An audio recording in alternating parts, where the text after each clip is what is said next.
Palms are flat, fingers spread close to the knees, fingers forward, and just start to move your shoulders forward of the fingers and back again. Hips back towards the heels. You can change the position of the fingers, rocking side to side, different angles, different movements, circling the shoulders. And eventually you'll get to a point where maybe you can turn the wrist forward, fingers back, leaning back there. Maybe the hands can come beside the legs, inside the legs, if it feels too intense. 5 to 10 repetitions, and then just holding for 10 seconds there. Breathing. Softening through the shoulders, the face and jaw. Fingers forward, and then we'll flip it the other way. Back of the palms on the floor, either both at the same time or one at a time. Wriggle the fingers. Maybe you can straighten the elbows more. A lot of the time you might need to support with the other hand doing these elbow circles or elbow rotations. Both sides. And then at some point, after wriggling fingers to each, or thumb to each finger, leaning back, elbows rotated, I'm leaning back, getting a deep stretch through the extensor side. And then release that. Same for the other side. Elbow rotates, trying to keep the back of the hand as close as I can to the floor.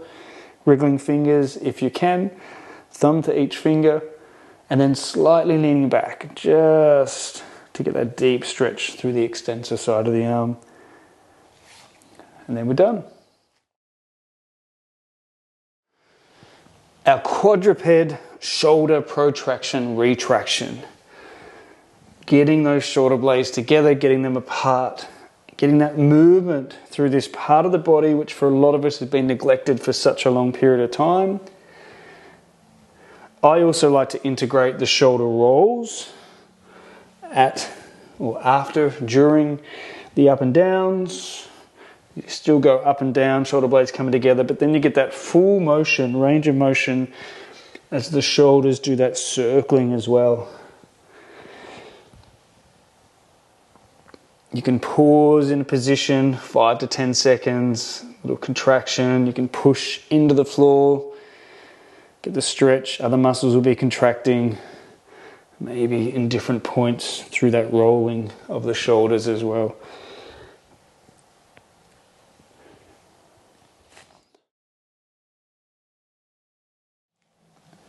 Quadruped spinal circles. Move that spine in all directions that it can go. Down, out to one side, up, out to the other. Dipping down, doming up within that range of motion. Try both directions. One side will always feel more coordinated. You can spend a bit of time pushing it down, pushing it out to one side, pushing up. Your hands will push forward into the floor there, out to the other side, back down again. You'll find your hips will just find their natural way in this movement. That spine is going down. Spine is pushing out to one side. Explore all these different ways, aiming to, in a sense, become more coordinated, being able to do it both directions. Aiming to keep the elbows locked through the whole process usually is easier.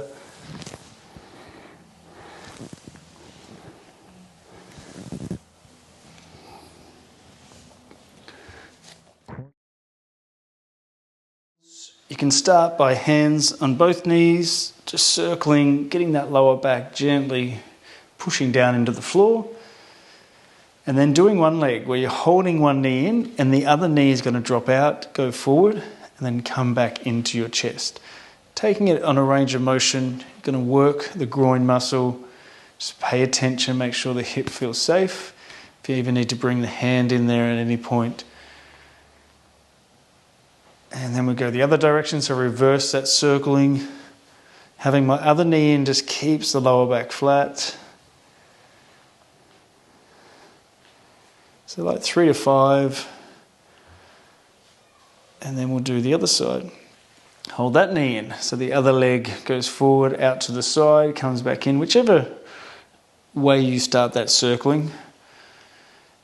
3 to 5 that side, that direction, and then taking it out the other way, reversing that direction. There's always one side that's more coordinated and always one way of circling that feels more coordinated for the brain.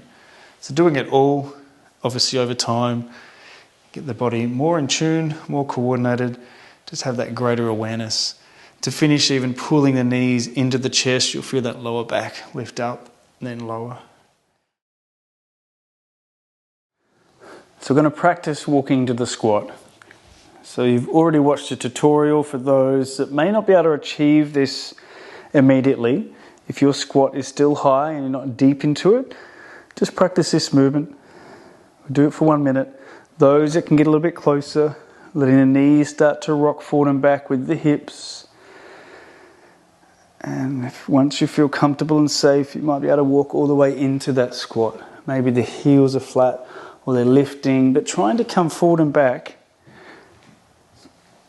in different ways. One hand coming through, maybe the other hand comes through. Just practicing that mobility, that movement in and out of the squat. If your body is saying no, listen to the body. Just a few more. Some of you may have spent the last minute just rocking forward and back. Totally fine. One more forward and one more back. And then coming down.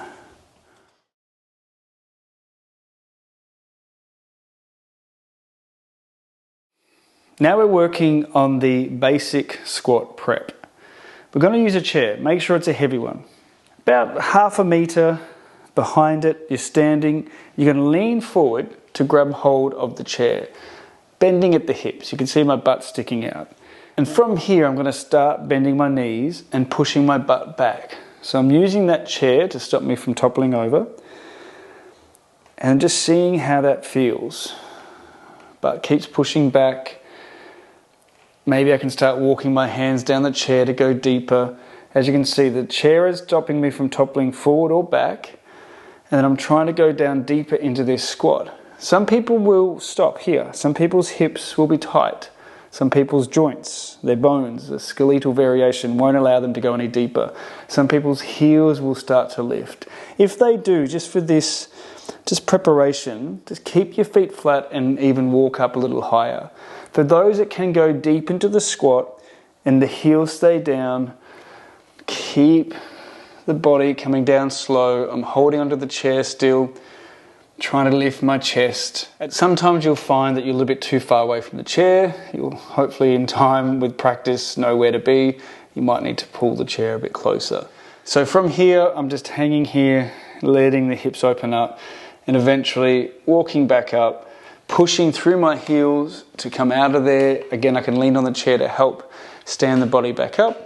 To take it further, eventually you're going to step closer into the chair and trying to keep the chest up. So the butt's pushing back, knees are bending, maybe the toes are slightly turned out, whatever you feel you need, but you're trying to keep the chest up rather than leaning too far forward. With my chest up, my butt's going back. Again, I'm using the chair to make sure I don't fall over backwards or forwards. Hips are hinging as well. I'm slowly walking down the chair. Chest stays upright.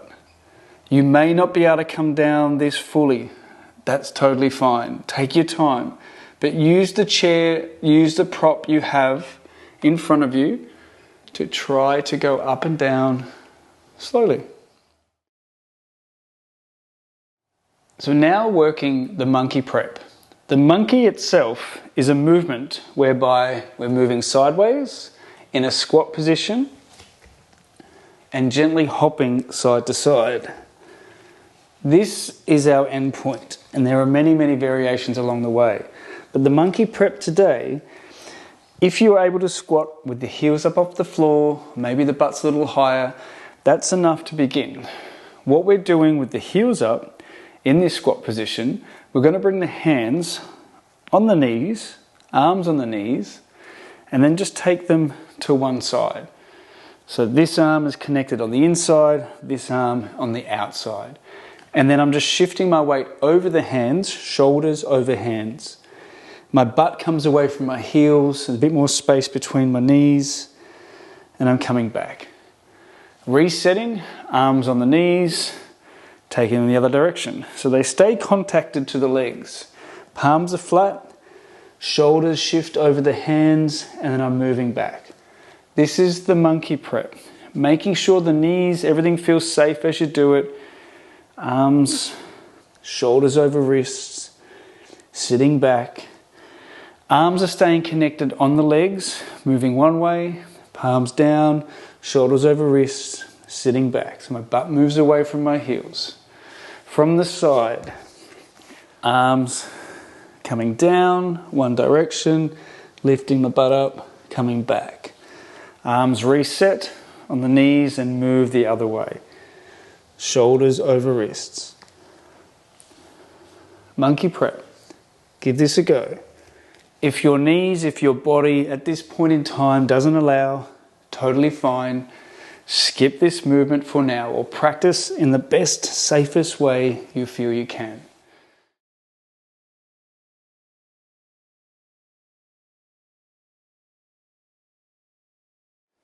So working on the scaled bear, everybody's joints and legs and arms, bones, muscles, everyone is different.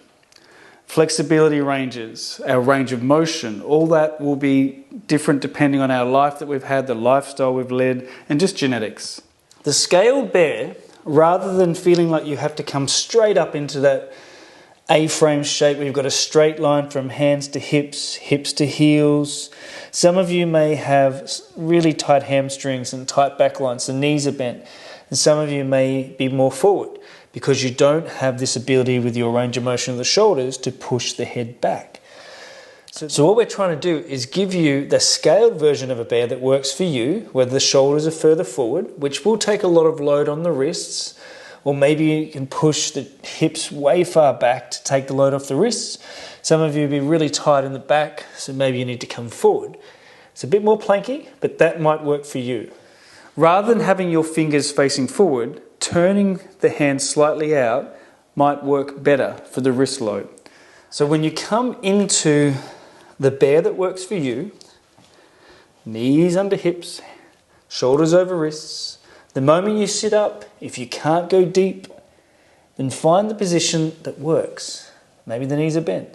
So then you can do those slight movement, right hand, left foot, left hand, right foot, from that best stretch position you can be in. Stretched and strengthened position. If the load over the wrist feels too intense, maybe you need to push the butt back. Even with deeply bent knees, you'll still be able to get this movement. And again, if you feel that tension in the back and the hips is too much, maybe you're scaling the shoulders forward. So scaled bear is basically modifying the bear, finding a position that works in that A-frame shape where you're able to step forward and make those bear movements with hands and feet comfortably. So having a play with the scaled bear, bringing the hands forward, shoulders over the wrists, hips over the knees, lift the butt up and push it back. Trying to have that butt as high as you can. Some of you will be able to have a nice deep A-frame, knees may be bent on some of you, maybe shoulders are further forward. Hands can be slightly turned out, but practicing that movement, opposite hand, opposite foot. So if it's right hand, then it's the left foot, left hand and the right foot.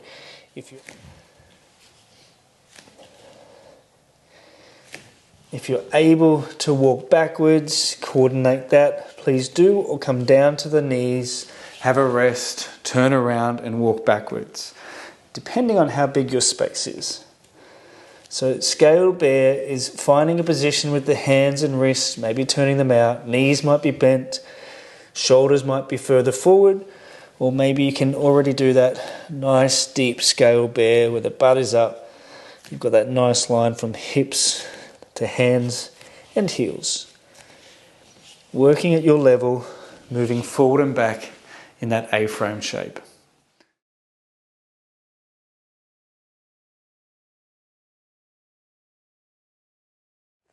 Moving from our flexion, folding forward, hands on the floor to lift up the hips, coming into COBRA, slowly letting the hips fall down to the ground. Hands pushing into the floor actively.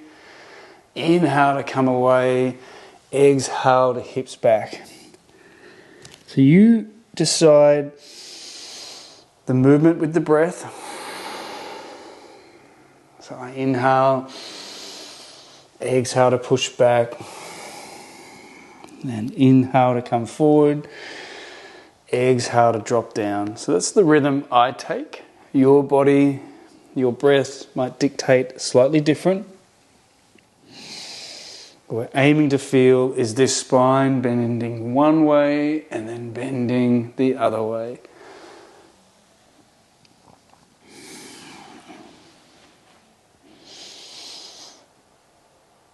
And just one more. So again, I inhale, exhale to drop the hips. Maybe you're holding for a little bit longer. And inhale to come back, and exhale to fall back into that flexion.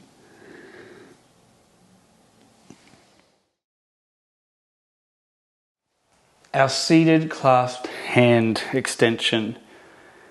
Interlacing the fingers behind your back, chest lifts, squeeze the shoulder blades back. Some of you will be able to straighten the elbows, some may still be slightly bent. See if you can use your hands to push up and tilt you forward. It's not about how far you come, but we're doing this position for about 30 seconds to a minute. Maybe you're happier just holding that, leaning slightly forward. I prefer this one, bending knees and coming forward from here. Just tilting my hips, it makes it easier and lighter on my arms as I come through. Do a few more if you need to stop, if you need to sit down.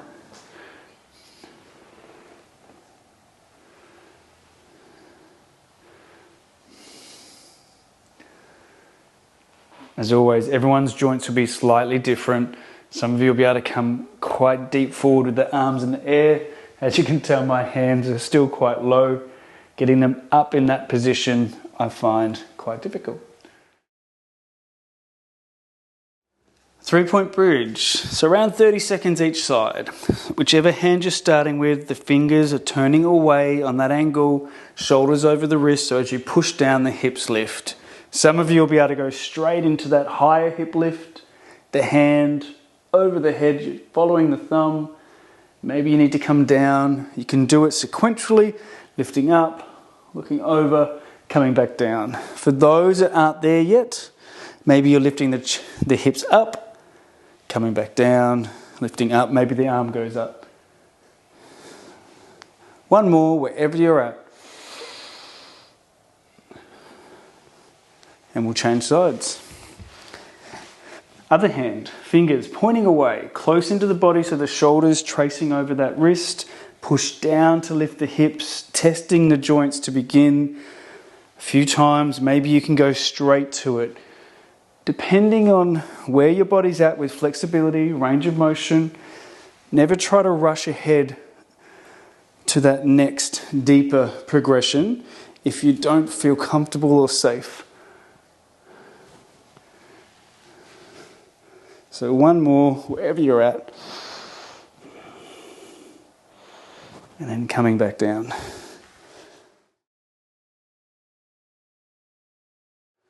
So modified pigeon stretch. One leg's forward, other leg's out to the side. 90 degrees.